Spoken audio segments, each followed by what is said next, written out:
sur BFM Business. Vos placements, nos conseils, avec désormais Jean-Louis Delraux qui nous accompagne aujourd'hui, journaliste de la maison, rédacteur en chef adjoint du site bfmbusiness.com. Merci de nous accompagner aujourd'hui. Merci.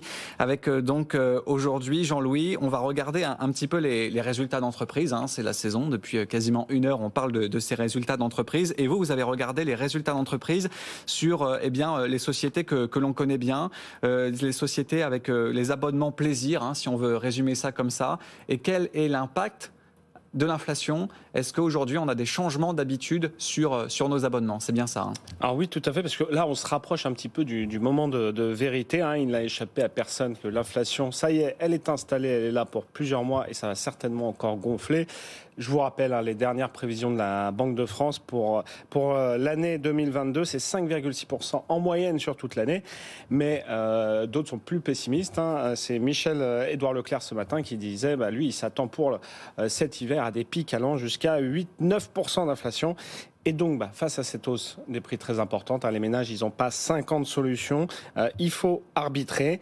Et par exemple, vous repoussez les gros achats, comme l'achat d'une voiture, mais vous coupez aussi dans tout ce qui n'est pas tellement indispensable, ce qui est un peu superflu, ce qui est un peu du plaisir. Et c'est, par exemple, ça peut être un abonnement pour la musique, pour des vidéos ou encore des livraisons le repas le soir. Ça coûte toujours moins cher de préparer ses repas soi-même.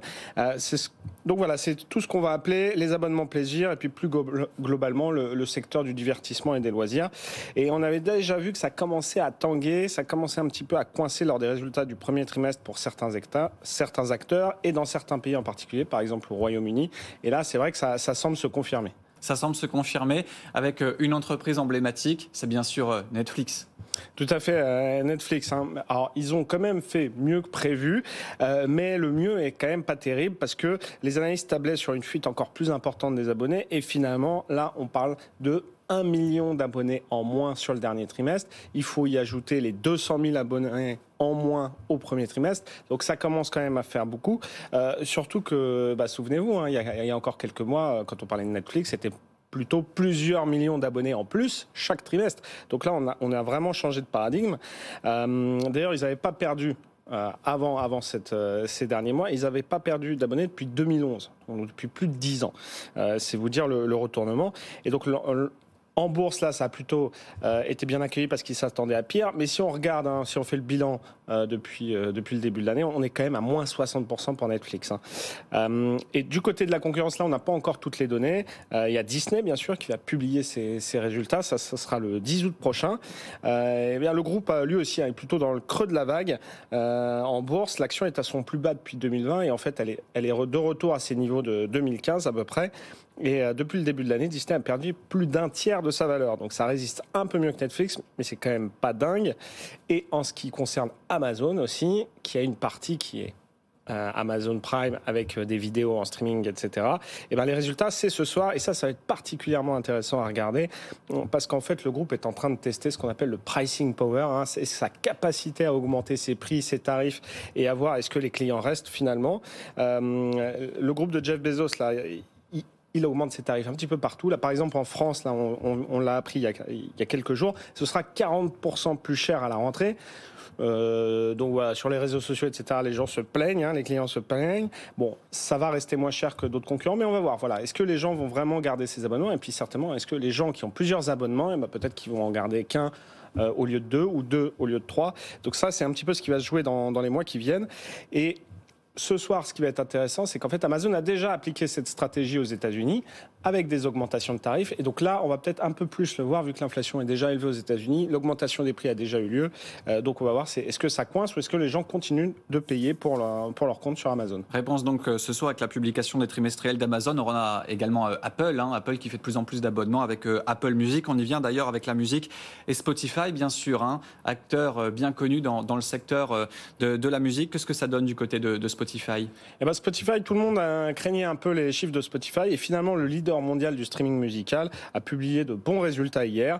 Ils ont même réussi à augmenter de 14% leur nombre d'abonnés payants sur un an, ce qui a été salué à Wall Street. Le titre a clôturé à plus 12% hier.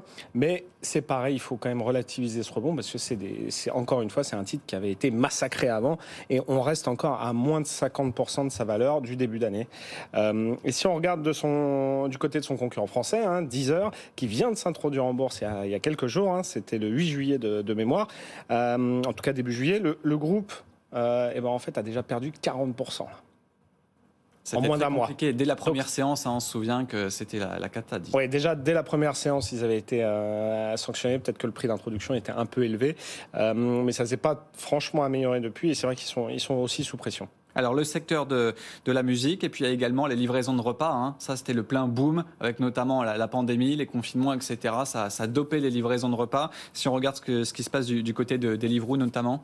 Deliveroo, c'est assez intéressant à noter là, puisqu'ils viennent il y a quelques jours de faire un avertissement sur les résultats. Et donc là, c'est un problème de croissance. C'était des activités qui étaient en très forte croissance. Là, c'est quasiment stable. C'est 2% au deuxième trimestre. Et donc, le groupe a révisé à la baisse tous ses objectifs, que ce soit de chiffre d'affaires ou de marge d'EBITDA. Alors, ce sera toujours en croissance pour le chiffre d'affaires, mais plus bas. Ça n'a pas fait plonger l'action, mais c'est encore une fois, c'est un groupe qui avait été très sanctionné depuis le début de l'année, même avant la guerre en Ukraine. Et on est encore à moins 56%, j'ai regardé tout à l'heure, depuis janvier. Et pour son concurrent Just Eat Takeaway, qui lui aussi est coté à Londres, c'est encore pire. Le groupe, c'est quasiment les 2 tiers de sa valeur qui se sont évaporés depuis 6 mois. Est-ce qu'on a d'autres entreprises cotées où on a un impact également sur cette inflation et la baisse de la conso?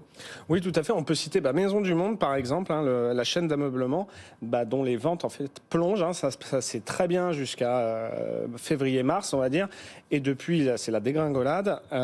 Et le groupe avait fait un avertissement sur résultats assez vite après les résultats de son premier trimestre. Et là, ils ont publié leurs résultats pour les 6 premiers mois de l'année ce matin. Donc les ventes ont baissé de 5% sur le premier semestre. Et côté bénéfice, c'est encore pire. C'est quasiment moins 60% de résultats nets. Donc ils dégagent encore du bénéfice, mais c'est quand même beaucoup moins qu'avant. Alors là, effectivement, ça peut paraître bizarre, parce que le titre affiche une belle hausse aujourd'hui, 8%, malgré des résultats qui sont quand même pas terribles et un peu inquiétants. Mais en fait, c'est parce qu'ils ont annoncé un très vaste programme de rachat d'actions, et donc forcément, ça fait monter les cours.